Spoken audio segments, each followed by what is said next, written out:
दस्तूर अमल में लाया गया? कब लाया दस्तूर?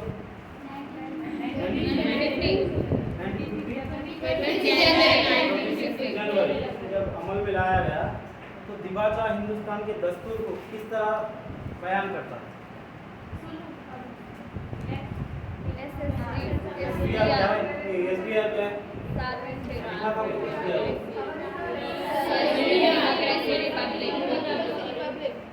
Sovereign democratic. एस और डी के बीच में क्या फर्क है लिखा? इसमें दो ऐड हुए। कब ऐड हुए? 1976। दिबाचे के कौन से तरमीम के तहत? दिबाचे के कौन से तरमीम के तहत? दिबाचे की कौन से तरमीम को? पहला तरमीम। दिबाचे को पहली तरमीम है, दस्तूर को 42। दस्तूर की कौन सी तरमीम होता? 42। दिबाचे को पहली बार एक ही बार, अब तक एक ही बार तरमीम करे वो 1976 में। ओके, इसमें दो एस को ऐड करे बोले। कौन से दो एस? सोशलिस्ट और सेक्युलर का। हिंदुस्तान में फर्स्ट दस्तूर होना कौन सी कमीशन की बात करें? Cripps commission. हिंदुस्तान को कब आई? 1942 में हिंदुस्तान को आई, जब हिंदुस्तान में एक मूवमेंट चल रहा था, क्विट इंडिया मूवमेंट। ओके, उस दौरान हिंदुस्तान को आई और इन लोगों पहली बार क्या करे तो हिंदुस्तान को आज़ादी हम लोग दे रहे थे, आप एक दस्तूर लिख लो बोले।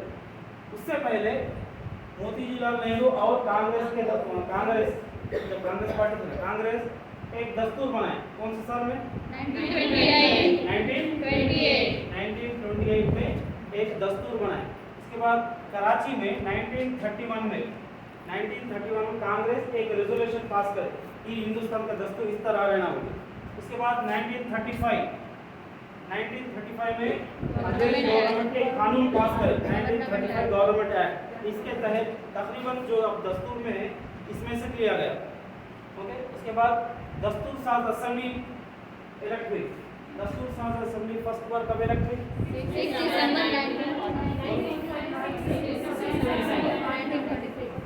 दिसंबर 1946 को दस्तूर साज असेंबली कायम हुई। इसका पहला इजलास कब हुआ? 9 दिसंबर 1946। इसके सदर कौन थे? सच्चिदानंद सिन्हा।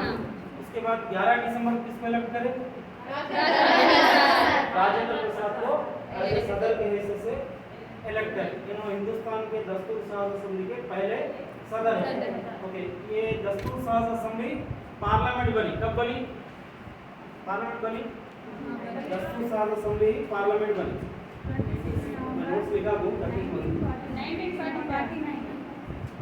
दस्तूर साज असेंबली हिंदुस्तान का पार्लियामेंट बन गई। हिंदुस्तान को आजादी कब मिली? 1947 15 अगस्त। नेशन इस दिन अंग्रेजों से इख्तियारात हासिल करते हुए दस्तूर साज असेंबली हिंदुस्तान का पार्लियामेंट बन गई। पार्लियामेंट के पहले सदर राजेंद्र प्रसाद। ओके, ये पार्लियामेंट रिपब्लिक कब बनी? 1950 जनवरी में रिपब्लिक बनी। ओके, रिपब्लिक का पहला सदर भी ऐसा भी पूछने अब दस्तूर साज असेंबली के पहले सदर या पार्लियामेंट के पहले सदर या पहले रिपब्लिक के पहले सदर बोलो नहीं, प्रेसिडेंट बोले ना, सदर जमहूरिया। और ये दस्तूर साज असेंबली इन लोगों क्या करें, एक कमेटी बनाए दस्तूर लिखने के लिए। उसको कौन सी कमेटी बोलते हैं? मसवदा कमेटी या ड्राफ्टिंग कमेटी। ड्राफ्टिंग कमेटी कब बनी? ड्राफ्टिंग कमेटी 29 अगस्त 1947 में ड्राफ्टिंग कमेटी इलेक्ट करे। इसके चेयरमैन कौन थे? Doctor B R. अम्बेडकर। इसमें इब्तिदा में कितने आरक्षण थे? 7 हो गए। मुस्लिम का कैंडिडेट कौन था? मोहम्मद सादुल्लाह। ओके, इन लोगों कितना वक्त लेते हुए हिंदुस्तान का 2 साल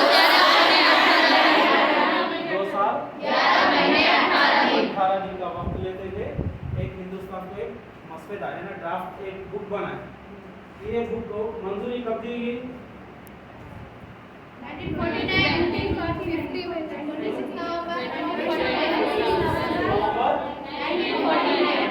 1949 को दस्तूर साज़ असेंबली यानी पार्लियामेंट ये जो बना है इसको ड्राफ्टिंग है जो बुक है उसको मंजूरी दी।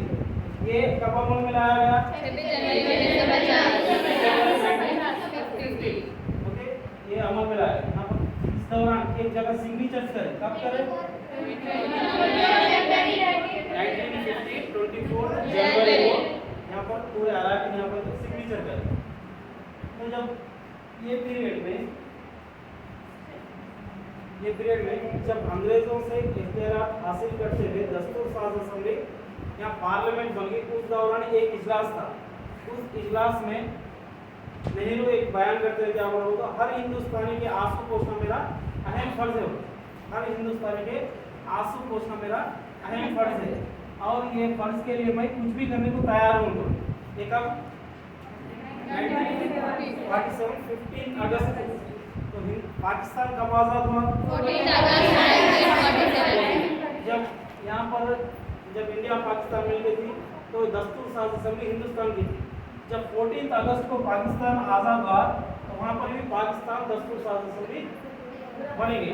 उसके बाद हिंदुस्तान में कितने अराकीन थे? वो तो ये दस्तूर साज़ असेंबली 299 मेंबर्स थे।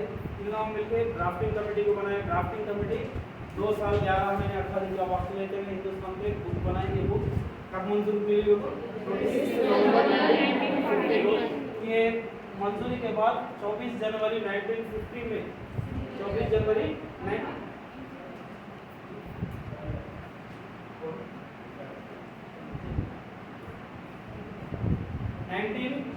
1950 को यहाँ पर सिग्नेचर से उसके बाद 2 दिन के बाद हिंदुस्तान रिपब्लिक बन गया। ओके, रिपब्लिक माने यहाँ पर कल बोलिए रिपब्लिक क्या है? जमहूरिया। जमहूरिया माने मीनिंग्स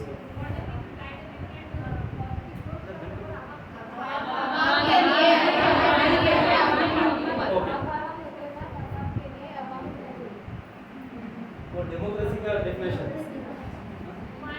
जमहूरियत दो अलग अलग है। जमहूरियत क्या है? जमहूरियत डेमोक्रेसी, जो डेमोक्रेसी है अवाम की हुकूमत यानी अवाम से इलेक्ट हो रहे, अवाम के लिए हुकूमत कर रहे, अवामी हुकूमत कर, इन लोगों को जमहूरियत बोलते हैं। यहाँ पर जमहूरिया यानी मुल्क का सरबराह, अवाम से इलेक्ट होने वाला नुमाइंदा होना, अवाम से इलेक्ट होने वाला नुमाइंदा होना, बल्कि मौरिसी बादशाह मलिका नहीं होना, मौरिसी बादशाह नहीं रहना, मलिका नहीं रहना, बल्कि अवाम से इलेक्ट होने वाला नुमाइंदा है। तो उसको क्या बोले अपन? जमहूरिया। जैसा हिंदुस्तान का सदर है, हिंदुस्तान अब मौजूदा सदर कौन है? रामनाथ। पहला सदर राजेंद्र प्रसाद। अवाम से इलेक्ट हुए, यहाँ इलेक्शंस हुए, ये दस्तूर साज़ असेंबली को इलेक्शंस हुए, यहाँ मुस्लिम लीग भी हिस्सा ली इसमें। ओके, यहाँ इलेक्शंस हुए, ये दस्तूर साज़ असेंबली जब जमहूरिया बना तो उसकी मीनिंग क्या लिखे? वो तो दस्तूर में अवाम से इलेक्ट होने वाला नुमाइंदा रहना, यहाँ पर सिर्फ अवाम की हुकूमत रहना।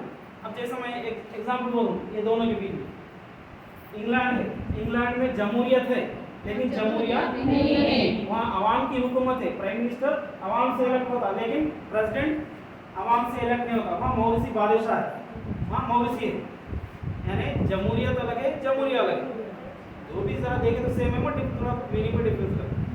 ये अवाम से इलेक्ट, अवाम की हुकूमत है, अवाम से इलेक्ट होने वाला नुमाइंदा रहना, मौरिसी बादशाह नहीं रहना। ये एग्जाम्पल इंग्लैंड है, इंग्लैंड में जमहूरियत है लेकिन जमहूरिया नहीं है। ओके, ये डेमोक्रेसी, डेमोक्रेसी कौन सी जबान पढ़े? इंग्लिश है। डेमोस और क्रशिया, डेमोस के माने अवाम, क्रशिया के माने अवाम की हुकूमत। ये जमहूरियत सबसे बेहतरीन हुकूमत है, बोले कौन बोले? फादर ऑफ पॉलिटिकल साइंस है वो, father of Aristo. Okay, Aristo the politics एक किताब है, उनकी किताब में लिखते हैं क्या बोले? सबसे बेहतरीन हुकूमत जमहूरियत है।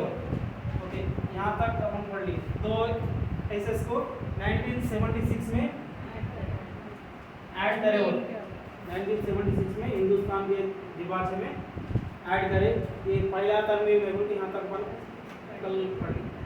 ओके, नेक्स्ट कंटिन्यूएशन में फर्स्ट दिबाचा पहले क्या है, हम हिंदुस्तानी अवाम में बोलते वर्ड है, हम हिंदुस्तानी अवाम। ये एसजीटी के पेपर के लिए 5 तक का सिलेबस है, 7 तक पढ़ लेना है।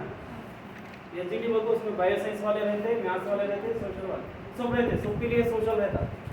ओके, 19 ये फर्स्ट यहाँ 10 दिबाचा जब अपन बोल रहे फर्स्ट हम हिंदुस्तानी अवाम, हिंदुस्तानी अवाम, अवाम बोले अब अपन स्कूल लेवल में आ गए तो, या स्कूल पीटीसी में बीएड बच्चे किसको बोलते हैं,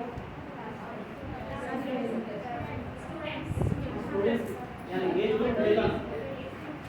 अब अपन साइकोलॉजी में या इसमें आ गए तो बच्चे तो स्टूडेंट्स को तो नहीं जानता, 6 to 14 ईयर्स को बच्चे बोल रहे हैं। उससे पहले आए तो 3 से 5 साल तक है तो प्री प्राइमरी के बोल रहे हैं। ओके, ये स्टूडेंट्स बोल। उसी तरह अवाम, अवाम का डेफिनेशन है, 18 से बोलो 18 से 21 साल। ओके, यहाँ पर अपन इतना देख लेंगे, तो पेपर 2 में गए तो ज़्यादा है। हिंदुस्तानी अवाम यानी छोटे बड़े सब बच्चे तो अवाम बोल रहे। हिंदुस्तान की अवाम कितनी है, जब पॉपुलेशन 2011 के तहत 121 करोड़ है, 121 करोड़। ये 5th का सिलेबस है, मैं वही बोलूँगा आपको, ज़्यादा नहीं होता। 2011 के तहत 121 करोड़ अवाम है। ओके, कितने ज़माना होंगे, लैंग्वेजेस 1652 ये ज़माना है लैंग्वेजेस बात करने वाले। इसमें दस्तूर में जो है इसमें कितने 22 ज़माना है। ओके, हिंदुस्तान में ये भी 5th में से टोटल लैंग्वेज हिंदुस्तान में कितने हैं बोलो, 1652 लैंग्वेजेस है। इसमें थोड़े बात कर सकते हैं, थोड़े लिख सकते हैं, थोड़े नहीं लिख सकते, बहुत सारे ज़माना है। तो जिनका दस्तूर में कितने मतलब ये करें तो लिखा 22 ज़माने। ओके, आप पॉपुलेशन कितना है, 121 करोड़।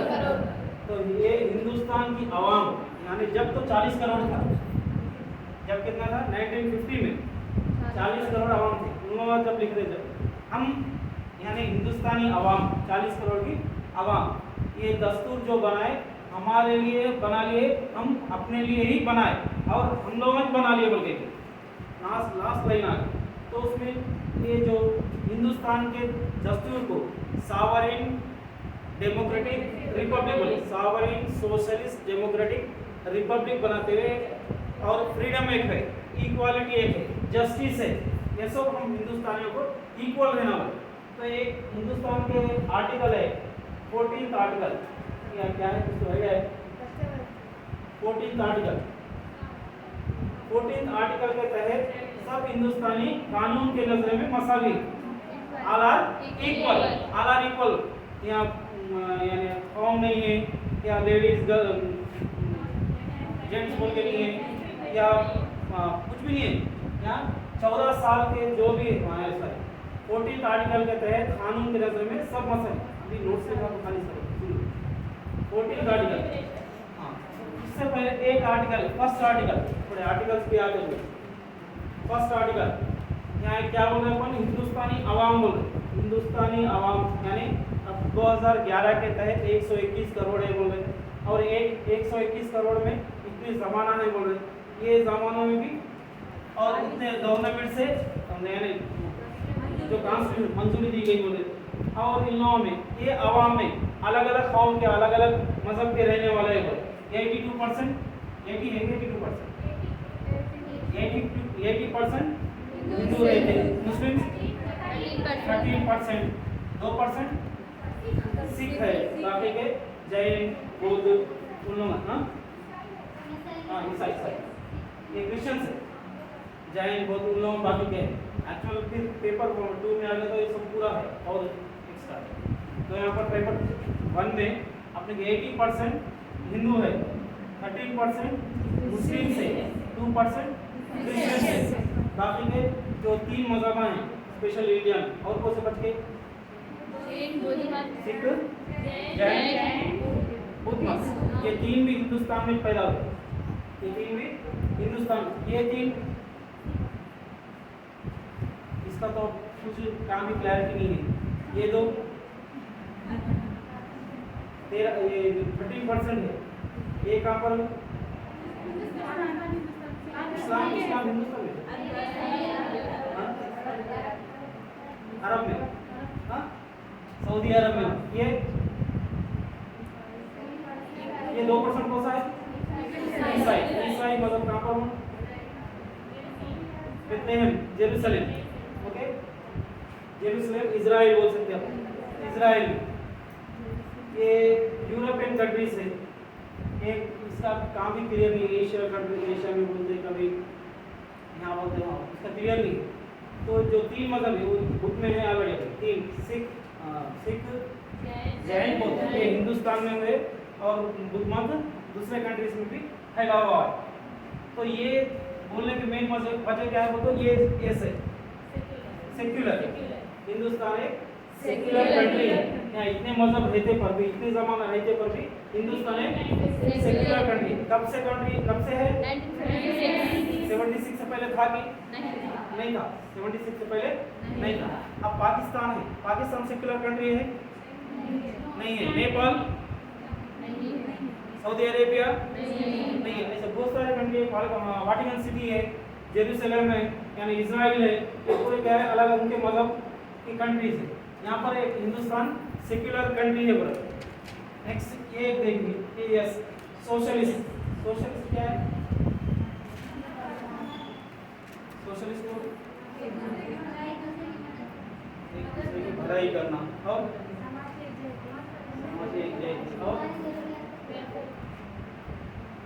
सोशल वाले एक बार हाँ और इसका डेफिनेशन बोले सोशलिस्ट।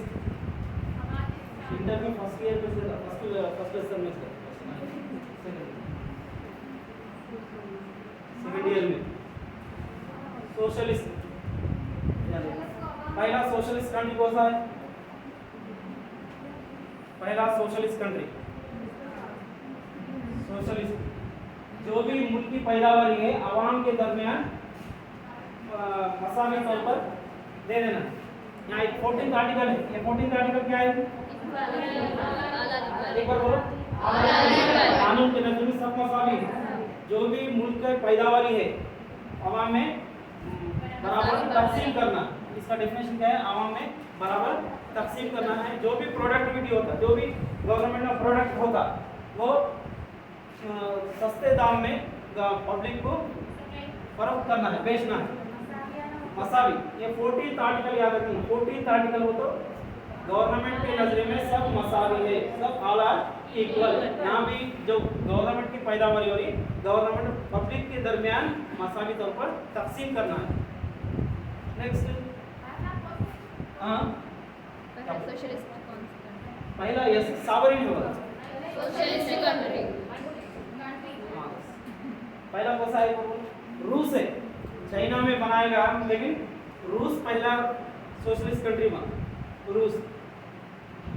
ओके, ये ट्रिपल। इसके बाद थोड़े मेन है। हिंदुस्तान दुनिया का सबसे बड़ा दस्तूर रखने वाला मुल्क है। बोले सबसे बड़ा दस्तूर है, बुक भी सबसे ज्यादा बड़ी है। पहले इब्तिदा में 395 आर्टिकल्स थे और 8 शेड्यूल थे। 395 आर्टिकल्स और 8 शेड्यूल्स थे। अब कितने आर्टिकल्स हैं? 4 आर्टिकल्स 12 शेड्यूल्स है। 4 आर्टिकल्स 12 शेड्यूल्स है। ये आर्टिकल्स क्या है? अब इसमें 2 आर्टिकल्स बोलिए। एक पहला आर्टिकल क्या है? पूरा नहीं बोला। पहला आर्टिकल, हिंदुस्तान रियासतों का मुल्क है। बोल रहे हैं हिंदुस्तान रियासतों का मुल्क है। कितने रियासत है? 29।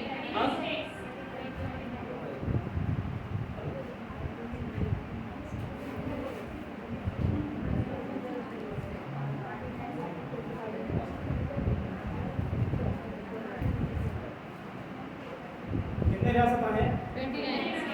29। हिंदुस्तान रियासतों का मुल्क है। बोलो फर्स्ट आर्टिकल, 14th आर्टिकल आला इक्वल बोल रहे हैं। हाँ नोट्स लिखा पूरा लिखा। तो इब्तिदा में कितने आर्टिकल्स थे? 395 8 शेड्यूल 8 शेड्यूल से। अब कितने हैं? 444 आर्टिकल्स 12 8 शेड्यूल शेड्यूल से। तो हिंदुस्तान के दस्तूर को अपन तरमीम कर सकते करना है तो क्या करना पड़ता? पार्लियामेंट में एक बिल पेश करना। पार्लियामेंट में बिल पेश करना 2/3 मेजॉरिटी है ना, ये वर्ड है 5th के लेसन में। 2/3 अगर से तरमीम करना है तो 2/3 मेजॉरिटी ना। थोड़े कैसा है वो तो थोड़े बिल्स के लिए तो तरमीम करने के लिए स्टेट के असेंबली में भी बिल पास होना पड़ता। स्टेट के असेंबली में भी बिल पास होना पड़ता, लेकिन तकरीबन पार्लियामेंट में पास हो जाता। पार्लियामेंट ये पार्लियामेंट क्या है अपने नेक्स्ट लेसन में, ये 5th के लेसन में से एक पैरा ब्रैकेट देके उसमें दे दिया 5th में। ये 2/3 मेजॉरिटी है ना। और क्या बोले, हिंदुस्तान का दस्तूर हिंदुस्तान को एक फेडरल स्टेट बोल रहा। फेडरल स्टेट बोल दो, विफाकी मुल्क, राइट? विफाकी है फेडरल स्टेट बोल दो। हिंदुस्तान एक फेडरल स्टेट है। फेडरल स्टेट की मान विफाकी मुल्क।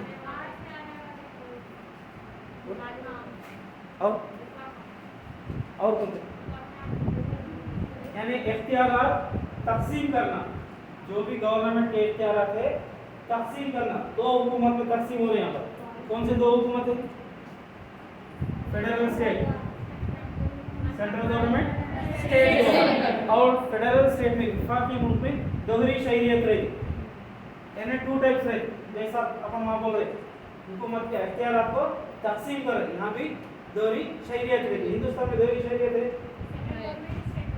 शरीयत यानी सिटीजनशिप। 2 सिटीजनशिप है हिंदुस्तान में नहीं है, सिर्फ एक सिटीजनशिप है, एक सिटी। 1955 सिटीजनशिप एक्ट के तहत हिंदुस्तान में सिर्फ एक सिटीजनशिप है। अगर अमेरिका गए तो 2 सिटीजनशिप है। एक रियासत से और एक रियासत को, एक स्टेट से और एक रियासत को जाना है तो वीजा कंपल्सरी अमेरिका में। और यहाँ पर वीजा की जरूरत नहीं, यहाँ से कश्मीर जा सकते, कन्याकुमारी जा सकते, किधर भी जा सकता है, क्या सकते हैं, यहाँ सिटीजनशिप की जरूरत नहीं। लेकिन अपन क्या बोल रहे हैं, हिंदुस्तान फेडरल स्टेट है, विफाकी मुल्क है बोले। यानी विफाकी मुल्क को तो उसका मेन एम क्या था? 2 सिटीजनशिप रहते, दोहरी शरीयत रहती और इख्तियारात तकसीम करे जाते। इख्तियारात तकसीम होते, यहाँ पर इख्तियारात तकसीम करे ऐसा सेंट्रल गवर्नमेंट, स्टेट गवर्नमेंट। लेकिन 3 मेथड्स में स्टेट करे। एक तो सेंट्रल गवर्नमेंट बोल रहे, दूसरा स्टेट गवर्नमेंट बोल रहे, तीसरा मिक्स्ड बोल रहे। ये मिक्स्ड उर्दू में कौन सा वर्ड? मुश्तरिका। ओके, ये सेंट्रल गवर्नमेंट यानी सेंट्रल गवर्नमेंट यहाँ कानून बनाती। जो भी सेंट्रल गवर्नमेंट के कानून रहते सिर्फ पार्लियामेंट में बनते। यहाँ एग्जाम्पल मुल्क दिफा, फॉरेन पॉलिसी, करेंसी प्रिंट करना, रेलवे, पोस्ट ऑफिस वगैरह सेंट्रल गवर्नमेंट में रहते। यानी सेंट्रल गवर्नमेंट क्या कह रहे थे? रेलवे होंगे, पोस्ट ऑफिस होंगे, करेंसी प्रिंट करना, मुल्क दिफा, फॉरेन पॉलिसी, ये सब सेंट्रल गवर्नमेंट रहती। अगर से स्टेट गवर्नमेंट में है तो करेंसी अलग अलग करेंसी हो जाती है कि नहीं? अगर से अपने को करेंसी प्रिंट कर लेने का है, तेलंगाना वाला अलग करता, आंध्रा वाला अलग करता, महाराष्ट्र वाला अलग करता और यूपी वाला अलग करता। लिहाजा अपन हिंदुस्तान एक यूनिटी बोल रहे, रियासतों का मुल्क है बोले। पहला आर्टिकल कहते हैं हिंदुस्तान एक रियासतों का मुल्क है। इसलिए अपन क्या कर रहे हैं, जो भी इख्तियारात है करेंसी प्रिंट करना, मुल्क दिफा यानी फॉरेन पॉलिसी, दूसरे कंट्री से जो रिश्ते रखना, ये सब किसमें? Central government. यहाँ पर 97 आइटम्स है, 97 जो मेन आइटम्स है। जैसा बोला रेलवे बोला, पोस्ट ऑफिस, करेंसी प्रिंट करना, मुल्क दिफा, फॉरेन पॉलिसी वगैरह, वैसे 97 आइटम्स सेंट्रल गवर्नमेंट वाले इस पर कानून बनाते। नेक्स्ट स्टेट गवर्नमेंट, जो स्टेट गवर्नमेंट कानून बनाते। अगर से इसमें सेंट्रल गवर्नमेंट भी बनाए तो कानून इन सेंट्रल गवर्नमेंट वाले चलता है। यहाँ पर तो कानून कौन बनाते? State government. यहाँ कितने आइटम्स है? 66 है। जो 66 आइटम्स पे हिंदुस्तान में एक रियासती हुकूमत वाली कोई 66 में कानून बना सकते हैं। जैसे कि अवामी सेहत, जंगलात, ये सब जंगलात और इलेक्ट्रिसिटी ये मिक्सिंग वर्ड। हाँ इसमें जो मिक्सिंग ये मैं और बोल दूँ इसमें क्या क्या है, जंगलात है और अवामी शहर, पुलिस सिस्टम अलग अलग रहता, अपना अलग रहता, महाराष्ट्र का अलग रहता, ये इनो है स्टेट गवर्नमेंट। नेक्स्ट मिक्सड में 47 है, मिक्सड में भी 47 आइटम्स है। यहाँ पर भी अगर से दो गवर्नमेंट के कानून बना है एक आइटम पे एक मसले पर अगर से रियासती हुकूमत और सेंट्रल गवर्नमेंट भी कानून पे बनाए तो किसकी हुकूमत किसका कानून चलता है? Central government. जैसा पे एजुकेशन ये मुश्तरका फेरिस्त में ये मुश्तरका फेरिस्त में अगर से स्टेट वाले भी कानून बनाए और सेंट्रल वाले भी कानून बनाए तो किसका कानून चलता है? Central government. यहाँ एजुकेशन, भर्ती, पावर और बैंकिंग और तलाक, शादी ब्याह, ये क्रिमिनल केसेस ये पूरे किसमें? सेंट्रल। अब जैसा एक ट्रिपल तलाक का कानून बना है, कौन बना है? Central government. और एक मुश्तरका ऐसा शादी ब्याह, एजुकेशन, भर्ती ये सब इसमें। इस तरह हिंदुस्तान के इख्तियारात को, हिंदुस्तान में जो हुकूमत है उसके इख्तियारात को 3 फेज में तकसीम करें। ये किसका है? वो तो फेडरल स्टेट का